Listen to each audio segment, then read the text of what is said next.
Quel matos choisir? Dois-je forcément choisir entre digital et traditionnel? Et si cette aquarelle n'était pas de bonne qualité? Je n'ai pas un gros budget pour commencer le dessin, alors je veux être sûr de ce que j'achète. Je voudrais offrir du matériel à une personne proche qui dessine, mais il y a trop de choix et je ne sais pas quoi choisir. Salut à toi, j'espère que tu as la forme, bienvenue sur cette chaîne YouTube. Alors aujourd'hui, on a du pain sur la planche, on va voir ensemble une liste de 10 achats incontournables pour pouvoir commencer le dessin comme il faut en fait. Et bien entendu, tous les items que je te présente aujourd'hui, c'est des items que je te conseille les yeux fermés. Voilà, c'est le matos que j'utilise. Dans cette vidéo, je vais essayer de bien t'expliquer pourquoi j'ai choisi ce matériel et pas un autre en fait, et s'il y a besoin, les avantages et les inconvénients des matos, parce que en fait, le matériel en dessin, c'est des compromis. Je t'indiquerai également un prix à titre indicatif, alors les prix évoluent, les prix varient, les réductions, etc. Mais c'est pour te donner en fait une idée du budget global qu'il va te falloir pour être équipé correctement. Et par convenablement, j'entends équipé comme moi en fait. C'est le matos que je vais te présenter aujourd'hui, c'est le matos que j'utilise tous les jours. Voilà, tous les jours.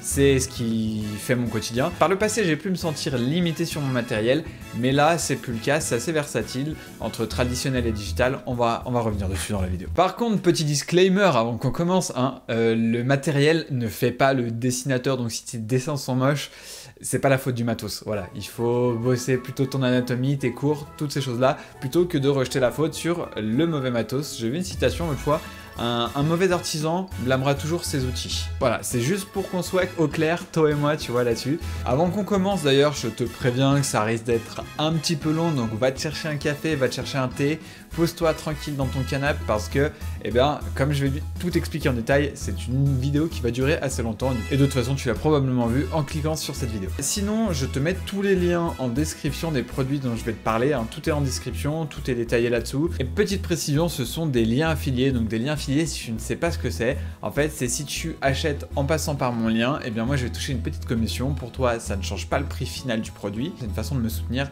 pour que je puisse continuer à faire des tests de matos sur cette chaîne, c'est comme ça que je paye tout le matériel que j'essaye. Donc voilà, sans plus attendre, on va arrêter de blablater, c'est parti. Alors, premier objet, qu'importe le type de dessin, de toute façon, il faut que tu commences par quelque part, donc il faut commencer par faire un croquis. Et un croquis, ça se fait avec un crayon de papier. Et de ce côté-là, eh bien, ça va être un petit peu décevant pour toi, désolé, mais j'utilise en fait un bic classique qui s'appelle Criterium, assez ironiquement, mais un crayon de papier bic classique. Pourquoi cela particulièrement? Parce que de 1, ils sont pas chers, tu te retrouves à moins d'1 € le crayon papier, et parce qu'en fait, leur mine est très résistante, et j'ai tendance à appuyer beaucoup sur mon dessin, donc ça évite que les mines s'effritent et se pètent. J'ai essayé des crayons de papier qui sont plus chers, plus haut de gamme, et à chaque fois la mine s'effrite ou elle se pète, et c'est vraiment pas très pratique quand tu dessines. Donc voilà, ils sont top, pas chers et résistants, à que demander de plus? Rien du tout. Pour être plus précis, je l'utilise en mine 3B, parce que ça me permet en fait d'avoir une plus grande variété de traits quand je dessine, d'avoir des traits plus épais, plus gras, plus noirs. Après, tu peux utiliser celui que tu souhaites. Moi, je te conseille cette marque de crayon de papier basique qui marche très bien. Avec un bon crayon papier, qu'est-ce qu'il te faut? Il te faut une bonne gomme. Et en niveau gomme, en fait, je vais te présenter les deux gommes que j'utilise depuis des années. Ça fait peut-être 6-7 ans que j'utilise les mêmes gommes. Elles vont très très bien. Alors la première que j'utilise, c'est la gomme Dust Free de Faber-Castell. En fait, pourquoi cette gomme? Bon, déjà parce qu'elle est pas si chère. Elle est un peu quand même clairement plus chère que la plupart des gommes, mais il y a des gommes beaucoup plus chères qui font moins bien le taf. En fait, ce qu'elle a de particulier, cette gomme-là, donc Dust Free, ça veut dire qu'elle ne fait pas de poussière. Et en gros, quand tu gommes, avec la friction et la chaleur, les bouts de gomme vont s'agglutiner, vont se fusionner ensemble pour ne te donner que quelques gros copeaux, ce qui est beaucoup plus pratique à nettoyer que d'avoir de la poussière de gomme partout. Donc ça, c'est la première. Et la deuxième gomme que j'utilise, c'est en fait, c'est un porte-gomme mono 0 en 2,3 mm. Et en fait, si tu veux, tu as une gomme dedans. Je sais pas si tu vas bien voir à la caméra. Et tu as une gomme comme ça à l'intérieur. Et en fait, ça te permet d'aller dans les détails. Plutôt que de devoir gommer toute la tête, eh bien tu utilises le porte-gomme, tu fais les détails. Niveau tarif, la gomme Dust Free, elle est à entre 2 et 3 € à peu près par gomme. Mais elle dure assez longtemps ces gommes. Donc je dois en consommer peut-être 4 dans l'année, maximum. Donc c'est pas excessif, c'est pas des gommes qui partent en poussière littéralement pour le coup. Et le porte-gomme, tu peux l'acheter, le porte-gomme tout seul, ça va te coûter aux alentours de un petit peu moins de 10 €. Et après les recharges, tu peux les acheter par 2, 3, 10. Les 2 recharges, il me semble, j'en avais trouvé à Bureau Vallée, peut-être autour de 5 ou 10 euros. Et après, là, sur Amazon, je te mets le lien en description. Sur Amazon, tu peux en avoir une petite dizaine pour 15 euros, je crois. Donc, ça te revient à 1,50 €. Et c'est pareil, elle dure très longtemps, celle-là. Je les change peut-être 2 fois dans l'année. Parce que tu l'utilises pas tant que ça, en fait. Tu vas l'utiliser pour les yeux, pour la bouche, enfin, voilà, pour les détails. Et pour finir notre section sur les basiques, on va finir par le papier. Le papier. Et si tu veux, pour les papiers, j'ai une approche qui est peut-être un petit peu différente des autres. Si tu veux, moi j'aime bien avoir un carnet de croquis à pas cher ou des feuilles d'imprimante à pas cher pour pouvoir faire mes croquis, faire mes tests, ne pas avoir peur de gâcher le papier et avoir un papier un peu plus haut de gamme, un peu plus cher pour pouvoir en fait repasser et avoir un bon résultat. Un beau résultat parce qu'un bon papier ça change le produit fini et c'est très important. Alors la première chose, c'est un carnet de croquis très basique, c'est le carnet de croquis de Artway Studio. C'est pas forcément le moins cher. Voilà, je te le dis, il y en a des moins chers. Moi, c'est assez spécifique, j'en voulais un qui soit noir avec une couverture rigide parce que quand je voyage, si j'ai quelque chose de pas rigide, eh bien le problème c'est que ça se plie dans le sac. Et à la base, j'en cherchais un carré, donc il n'y avait que cette marque qui le faisait en carré avec un papier qui, là, celui-là, il est à 170 ou 180 grammes. C'est un papier qui est en fait assez épais, qui permet d'avoir de l'aquarelle dessus, alors que la plupart des carnets de croquis sont en 110 grammes, 120 grammes, 100 grammes. Et le problème, en fait, d'être avec des 110 grammes, c'est que ça, l'aquarelle passe à travers, donc c'est pas pratique. Après, je vais pas te mentir, tu vois, c'est pas le papier de l'année. C'est un papier qui est quand même relativement bas de gamme. Il est légèrement granuleux, il est couleur crème, donc ça, c'est pas mal, c'est pas un blanc pétant. Ça adoucit vachement le dessin. Parlons maintenant du beau papier, ce que j'appelle le beau papier, entre guillemets. En fait, c'est un papier qui est plus cher. Là, on va être sur du A4, on va être à 10 € les 12 feuilles. Donc c'est-à-dire qu'il est environ 3-4 fois plus cher que le papier, que le carnet de croquis dont je viens juste de parler. Par contre, ça reste quand même un papier qui est abordable. C'est pas le papier Arches qui est à 45 € les 12 feuilles. On reste sur des prix assez abordables. Et je te parle bien évidemment du Canson Montval Torchon. Comme tu peux voir, j'ai toute la gamme. J'ai du A5, enfin un peu plus grand que du A5, un peu plus grand que du A4 et un petit peu plus grand que du A3. Donc c'est vraiment mon papier de prédilection. Qu'est-ce qu'il a de spécial ce papier? C'est que, eh bien, il est granuleux comme je te l'ai déjà montré dans des vidéos. Il a ce grain nuage comme ils appellent ça, je pense que ça le décrit assez bien. Et en fait ça donne un côté très traditionnel, très estampe à la chose. Il est épais, il fait 270 grammes par mètre carré.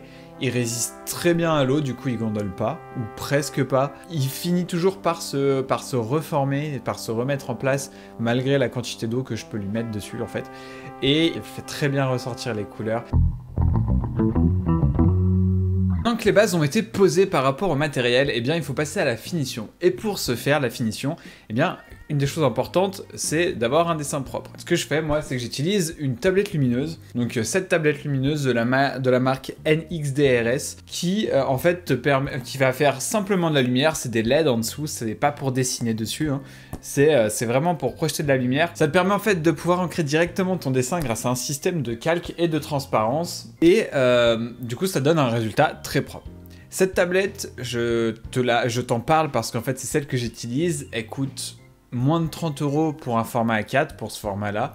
Donc c'est un peu plus grand qu'un A4. Après, je vais être honnête avec toi ici, elle est à utiliser occasionnellement. C'est pas une tablette pour vraiment utiliser beaucoup, tout le temps. Parce qu'en fait, elle a quelques petits problèmes. Elle chauffe. Elle chauffe dès que tu utilises plus d'une demi-heure, une heure, elle commence à chauffer vraiment parce que c'est du bas de gamme tout simplement. C'est assez sensible au niveau du bouton, donc dès que tu appuies comme ça avec ton poing, des fois ça éteint, des fois ça augmente ou descend la luminosité, enfin bref, c'est occasionnel. Moi je m'en sers une fois par semaine, voire une fois toutes les 2 semaines, ça va très bien. Par contre si tu t'en sers tous les jours et plusieurs heures par jour, je t'invite quand même très fortement à mettre de l'argent dans une tablette plus haut de gamme, dans une marque plus haut de gamme. Je te parlais d'ancrage à l'instant avec la tablette lumineuse, alors on va parler des feutres noirs Fineliner qui vont te servir en fait à ancrer tes dessins, à les repasser au noir, pour faire tes lignes extérieures. En termes de marque, ce que je te conseille c'est le Staedtler Pigment Liner, là je l'ai en 0,3, c'est le meilleur rapport qualité-prix du marché, il est vraiment top, il sèche vite, il tient bien à l'alcool, à l'eau, et il coûte pas très cher. Et le deuxième que j'utilise, moi c'est ma marque préférée, c'est le Copic Multiliner qui sont 3 fois plus chers à peu près que les Pigment Liner de Staedtler. Staedtler. Là j'ai pas les trois, en fait j'ai pas acheté de pack, c'est avec, ça s'est fait comme ça. Donc là j'utilise aussi un Faber-Castell. Donc là j'ai les trois, tu vois, j'ai 1,5, 0,8 et 0,3. Après je vais pas épiloguer ici du pourquoi de chaque marque parce qu'en fait je l'ai déjà fait dans une vidéo assez complète en mode Battle Royale avec toutes les marques de feux de fineliner. Je te mets le lien là quelque part en haut et tout est expliqué en détail. Donc si tu veux plus de détails, je t'invite à aller la voir avant de continuer cette vidéo. Sinon en termes de prix, pour les pigment liners de Staedtler, tu peux avoir un pack de 5, donc de 5 feux de fineliner de tailles différentes à environ une dizaine d'euros à peu près. Et les Copic, tu vas en avoir de tête, c'est 40 euros à peu près pour 6 feutres peut-être ou 7 feutres, donc ils sont quand même beaucoup plus chers. Et une fois que tu as ancré ton dessin, qu'est-ce qui se passe? Eh bien, il faut ajouter la finition. Et pour pouvoir ajouter la finition et donc la couleur, eh bien, il te faut des pinceaux. Donc là, on va parler des pinceaux. Je te précise quand même que ce que tu vas voir là au niveau des pinceaux, en fait, ils sont adaptés pour du format A4, A5, A3 à la rigueur, ça devient vraiment limite. Si tu veux des plus gros formats, il va te falloir des plus gros pinceaux, des tailles de pinceaux plus grandes. Ce qui est, somme toute, assez logique, surtout en traditionnel. Du coup, ce qui se passe, c'est que j'ai deux marques différentes pour deux utilisations différentes. Donc la première marque, en fait, ça va être les Neosable de Pentel, qui ressemblent à ça. Qui ressemblent à des jouets, je vais pas te mentir, regarde, tu peux mettre ton petit nom là ici, ta name. En fait, je pense que leur cible, c'était les enfants, en fait, au collège, primaire, peut-être même lycée au Japon, parce que Pentel c'est japonais. Ça ressemble à des joujoux, c'est tout en plastique, ça fait un peu cheap, mais par contre, ils sont top. Leurs deux avantages en fait à ces pinceaux, c'est que ils ont une texture qui accroche en fait au niveau des poils, ça accroche beaucoup, ce qui te permet de pouvoir avoir les pigments très purs. Quand tu le plonges dans ton godet, eh bien tu as les pigments pas dilués, ça te permet en fait d'arriver à des teintes plus saturées que des pinceaux qui sont un peu plus doux, on va dire. Ça accroche beaucoup la couleur. Et deuxièmement, ces pinceaux-là, ils retiennent énormément l'eau parce qu'ils ont été pensés comme des pinceaux de calligraphie. Les pinceaux de calligraphie, ils ont cet avantage de retenir excessivement l'eau. Du coup, quand tu mets beaucoup de pigments et de l'eau, et ben en fait, ça te permet de faire des aplats assez aisément parce que, eh bien, t'as un gros réservoir. T'as pas besoin de recharger, donc tu risques pas d'avoir une couleur différente. Mais ils ont un petit problème, ces pinceaux, en fait. Et c'est que eh ben, ils sont pas top pour les dégrader parce qu'ils accrochent beaucoup. Niveau prix, ces Neosable, ils sont pas disponibles au moment où je tourne cette vidéo. Je te mets quand même le lien des fois qui reviennent en stock. Et ils m'ont coûté à peu près une vingtaine d'euros pour les trois. Ce qui est correct. Ça va en termes de prix. La deuxième marque de pinceau que j'utilise, c'est la marque Escoda, qui est une marque espagnole. Et en fait, c'est une marque qui fait des pinceaux synthétiques pour la plupart, qui sont de bonne facture. Ça fait très premium, c'est très appréciable, c'est laqué au niveau du manche, donc c'est doux, ça tient bien en main. Le métal, il est pas cheapos, il résiste à l'eau, il a pas rouillé encore. Et les poils synthétiques sont vraiment très doux, donc c'est très appréciable de ce côté-là. Et la gamme que j'ai là, c'est la gamme Barocco. De manière générale, ils retiennent moins bien l'eau, alors c'est vrai pour les deux Barocco que j'ai là. Et là, c'est pas la même gamme, c'est la gamme Ultima qui retient énormément l'eau, qui a été fait pour faire les lavis. Ces deux-là, c'est ceux-là que j'utilise pour les dégrader, en fait, les Barocco, parce que ils ont ce problème de retenir moins l'eau que les Neosable. Mais du coup, ça permet en fait d'avoir un meilleur contrôle. Vu que les poils sont plus doux également, eh bien, on peut faire un dégradé qui est très doux. De manière générale, ces pinceaux de Escoda, ils offrent en fait une expérience très agréable, autant dans l'expérience que dans l'utilisation. Et par expérience, je parle d'expérience d'essence. Donc ils sont vraiment top, je les recommande très fortement. En termes de prix, les trois m'ont coûté une trentaine d'euros. Parlons maintenant d'un gros morceau, à savoir l'aquarelle. Alors l'aquarelle, j'utilise deux aquarelles principalement. La première qui est l'aquarelle Gansai Tambi de Kuretake, qui est une aquarelle que tu as déjà vue en fait sur cette chaîne. J'en ai fait le test en entier. Donc comme tu peux le voir, elle est utilisée, elle a un peu souffert. Enfin bref. Et c'est mon aquarelle préférée de toutes celles que j'ai testées pour plusieurs raisons, parce qu'elle est très saturée et elle a une spécificité parce que c'est une aquarelle japonaise.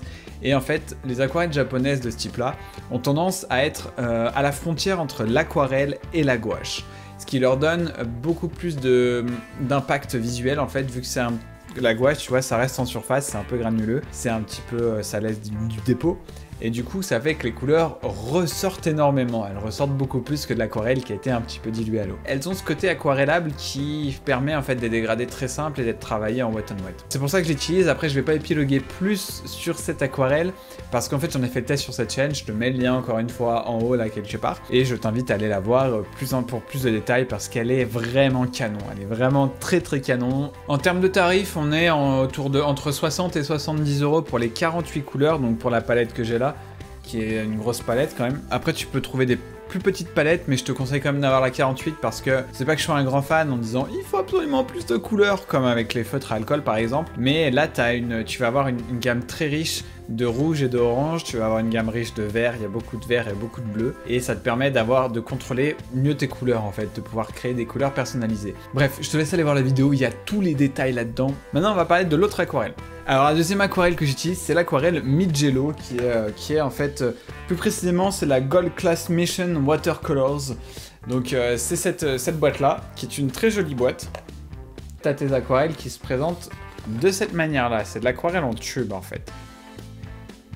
Donc là, ils ont déjà été utilisés, les tubes, j'ai rempli ma palette d'aquarelle. Alors pareil, je vais faire assez rapidement le tour par rapport à cette aquarelle, parce que je voudrais te faire un test plus détaillé sur cette chaîne, qui devrait venir dans les prochaines semaines, parce que je l'apprécie beaucoup, cette aquarelle. Alors ce que j'apprécie de cette palette d'aquarelle, ces tubes de cette aquarelle de manière générale, tu t'en doutes, elle est punchy, voilà, elle est punchy, elle tabasse très fort, elle est très pigmentée. Il n'y a pas besoin de mettre de beaucoup de couleurs, et il faut vraiment la diluer pour avoir des couleurs assez pâles. Malgré qu'elles soient punchy, elles sont belles aussi, elles sont profondes. Les bleus sont vraiment magnifiques. Je suis très content de l'avoir acheté. Elle a ce côté plus aquarelle en fait que la Gansai Tombi qui tire un peu sur la gouache. Là c'est vraiment de l'aquarelle pure et dure comme on l'entend en Occident. En termes de prix, il faut compter environ, là la boîte, cette boîte là, elle m'a coûté environ 60 €. Donc de prime abord ça peut faire un petit peu cher, mais il faut savoir que les tubes là, avec les tubes que j'ai, je peux remplir environ 2 voire 3 demi-godets classiques. Donc ça te revient beaucoup moins cher que d'acheter de l'aquarelle en fait en demi-godet. Après la seule chose que je regrette peut-être un peu, c'est que les couleurs ont tendance, dans cette sélection de 24, les couleurs ont tendance à être assez similaires pour certaines. Mais il faut savoir qu'il y a une sélection de plus d'une centaine, je crois que c'est 120 couleurs chez Mijello en tube. Donc après tu prends plus de diversité une fois que tu connais le produit et que tu apprécies le produit. Moi je rachèterai des tubes plus spécifiques dans le futur. Alors jusque là je t'ai parlé exclusivement de matériel en traditionnel, mais il faut quand même avouer, voilà moi je te le dis, c'est compliqué de ne faire que du traditionnel en 2021, on est à l'ère du digital quand même. Tu vois, chose toute bête par exemple, si tu veux scanner tes dessins et que tu veux en faire en fait des designs pour faire des impressions par exemple, ou les floquer sur des t-shirts, les imprimer sur des t-shirts etc, eh bien tu ne vas pas pouvoir ne faire que du digital, parce qu'il va falloir retraiter l'image pour pouvoir rendre le fichier utilisable pour les machines qui, elles, sont digitales. Donc à partir de ce moment-là, c'est pas mal d'avoir un peu de matos pour le digital, une tablette graphique. Je vais pas rentrer en détail ici sur les logiciels, les divers logiciels que tu peux utiliser, gratuits, payants, enfin bref. Sinon cette vidéo va faire 1 heure et j'en ferai d'autres vidéos plus tard, tu vois. Je vais te montrer moi les deux tablettes que j'utilise, qui sont toutes les deux de la marque XP Pen. Alors la première que j'utilise, c'est la XP Pen Deco 03, qui a une surface de dessin à peu près d'une feuille A4. Qui est quand même assez grande, tu vois. Et en fait, ce qu'elle a de particulier, c'est cette petite roulette, moi que j'apprécie beaucoup. Cette roulette, en fait, suivant les logiciels, tu peux t'en servir pour faire tourner ta feuille sur elle-même. Donc quand tu fais beaucoup d'ancrage, comme c'est le cas pour moi, eh bien, c'est pratique. Autre chose que j'aime beaucoup, parce que j'en ai une autre, donc je vais te présenter après. Autre chose que j'aime beaucoup, c'est que tout soit centralisé ici. Tous les boutons sont centralisés là. Et donc du coup, ça me permet en fait d'avoir ma main comme ça et de pouvoir appuyer sur les boutons en même temps. Donc ça c'est pratique en tant que gaucher, c'est pas souvent c'est pas très pratique. Donc déjà que je suis obligé de retourner la tablette. Sinon niveau sensation, elle est bien, elle a un léger film en fait qui est un peu granuleux dessus, qui fait un peu de friction sur la surface. Donc c'est appréciable quand tu dessines, c'est pas trop, c'est pas assez. Moi je l'aime bien, je l'utilise, ça fait 3 ans que je l'ai maintenant, tu vois, elle est encore en vente sur leur site web. Voilà, globalement, du bon matos, à un prix décent, parce qu'elle m'a coûté une centaine d'euros à peu près, donc et elle coûte toujours à peu près 100 €, elle a pas baissé de prix, elle a pas changé, donc c'est quand même un modèle qui doit plutôt bien marcher chez XP Pen. Alors la deuxième tablette que j'utilise, c'est une deuxième de la marque XP Pen, qui est toute petite elle, en fait, tu vois, c'est la petite sœur, tu vois. Il faut savoir qu'entre le moment où je l'ai acheté et le moment où je tourne cette vidéo, Wacom en fait a sorti son petit Intuos classique en wireless, en Bluetooth, ce qui n'était pas le cas à l'époque où je l'ai acheté. C'était la seule sur le marché de cette taille-là qui faisait ça. Après, l'avantage, moi ce que j'apprécie, c'est que tous les raccourcis sont alignés là sur le côté. Alors que l'Intuos, eh ben, tout est en haut, c'est pas pratique quand tu dessines, tu es obligé d'avoir la main à moitié sur la tablette pendant que tu dessines, enfin bref. Je l'apprécie pas trop celle-là. Et après sinon c'est l'Intuos Pro. Et l'Intuos Pro c'est une tablette de très très bonne qualité. J'en ai déjà eu entre les mains. Elles sont top mais elles sont très chères aussi. Donc voilà. Celle-là, cette petite tablette, je l'aime beaucoup. Elle est pratique, elle fait 300 grammes. Donc elle fait moitié moins en termes de poids que l'XP Pen Deco 3 que je viens juste de te montrer. Elle est super légère, elle marche bien. Pareil, les raccourcis ça marche bien, le stylo, le grip c'est le même en fait, la surface c'est la même, donc l'expérience de dessin est la même entre les deux tablettes, donc ça c'est nickel. Par contre le petit problème c'est qu'elle est vendue comme Bluetooth, mais c'est une petite tablette légère, donc elle n'a pas une grosse batterie, elle n'a pas une grosse autonomie. Voilà, on est entre 4 heures de dessin, peut-être 5 heures de dessin. C'est un peu le point noir, après bon, tu vois, il y a toujours des compromis à faire. Donc le compromis c'est le poids, et en échange t'as de la durée de batterie quoi. Donc voilà, j'étais parti sur cette tablette pour un côté un peu plus nomade, pour pouvoir la glisser dans le sac. Hop, elle est plus petite qu'un cahier, elle est en format A5, elle rentre partout, elle est assez solide. Après, c'est une tablette qui est pas chère. Elle m'a coûté 70 € neuve. Donc à ce tarif là, en fait, ce qui est bien, c'est que tu peux l'acheter et tu vois, tu peux essayer le dessin digital sans te ruiner. À 70 €, ça va pas être la fin du monde, tu vois. Donc c'est une petite tablette de secours qui, je pense, est toujours sympathique à avoir, tu vois, même si tu fais principalement du traditionnel, avoir une petite tablette comme ça pour utiliser juste pour faire quelques retouches sur Photoshop ou autre, ou pour retoucher tes miniatures, etc. Eh bien, ça, c'est assez pratique de l'avoir sous la main, elle prend pas trop de place, hop, tu la mets en Bluetooth et ça se fait tout seul, quoi. Donc voilà, c'est l'heure de conclure cette vidéo. Comme tu as pu le voir, c'est le matos que j'utilise quotidiennement. C'est vraiment, en fait, tout ce que quasiment que tu ne vois pas, c'est le matos qui me sert. Et comme tu as pu remarquer, il n'y a pas 15 000 € de matos. Hein. Il n'y a pas besoin d'un gros matos, encore une fois. Si tes dessins sont moches, c'est pas la faute du matos. Alors tu remarqueras que je me suis passé de te mettre les petits objets que tu avais chez toi, des règles, taille crayon, etc., etc. Pour moi, c'est pas des choses qui sont forcément les plus importantes. C'était pas du matos spécifique comme la gomme ou le porte-gomme qui sont assez spécifiques, c'est des marques très précises. Sinon, maintenant, faisons le compte global. J'ai compté large, compté le budget total qu'il allait falloir pour tout ce que je t'ai énoncé, et il y en a pour environ 300 €. Et j'ai compté large, hein. Tu peux aller au minimum. Honnêtement, je m'attendais à ce que ça coûte plus cher en termes de matos. Je pensais que j'avais plus cher de matos que ça, mais apparemment non. Et du coup, c'est une bonne nouvelle pour toi parce que du coup, tu n'auras pas 10 000 € à mettre. Je sais que pour certains, ça représente une grosse somme quand même, 300 €, on va pas se mentir. Surtout pour les plus jeunes de cette chaîne. Mais dès que tu travailles voilà, dès que tu commences à être adulte, tu peux trouver peut-être 10-20 € par mois pour acheter ton matos petit à petit, ça se fait. C'est pas infaisable. Donc voilà, j'espère que cette vidéo t'aura été utile. Donc n'hésite pas à lâcher un pouce bleu, un like, à t'abonner si c'est pas fait, et puis à me dire en commentaire ce que tu aimerais que je teste la prochaine fois. Et puis bah sur ce, la bise, prends soin de toi.